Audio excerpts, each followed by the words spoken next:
What are your thoughts in terms of how soon we get to the point where all South Africans can be vaccinated?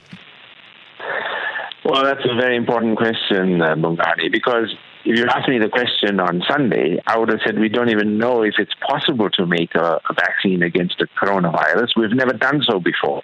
But you wake up on Monday morning to the momentous announcement that, yes, we have been able to make a vaccine that is effective against the coronavirus. So that's a major scientific accomplishment. The issue is now that there are about 11 vaccines that are at this late stage of trials, and they're all going to be announcing their results pretty soon. This particular vaccine made by Pfizer is a completely new technology known as messenger RNA. It requires very stringent storage conditions at minus 70 degrees. We don't have those freezers other than in sophisticated labs.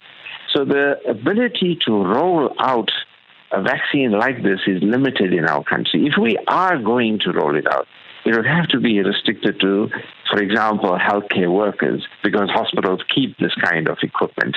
But other than that, it's really not a vaccine that's going to be widely used in a country like South Africa. In fact, in most developing countries, we're going to have to wait for vaccines that are more user-friendly and one that preferably only needs a single dose and one that doesn't need stringent conditions. And there are several of those, and we're just waiting to get those results before we can see which ones may be best suited for a country like South Africa. And in terms of the politics and the economics of all of that, where are we in terms of the pecking order should one such vaccine be made available?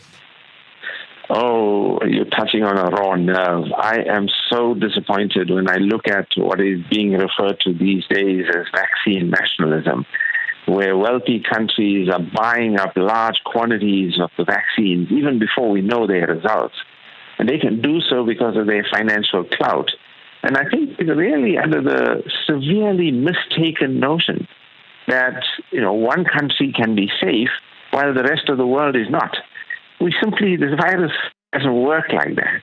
They have to understand that we are all safe when each of us is safe, so that we are all interdependent. So I'm disappointed that this has occurred. But the reality is that wealthy countries are buying it up, so we'll have to join the queue. And that's going to be a challenge for us. And hopefully through organizations like COVAX, we may be able to access vaccines sooner rather than later. Current events, developing stories, tough questions, your voice making a difference. This is Breakfast with Bongani Bingwa.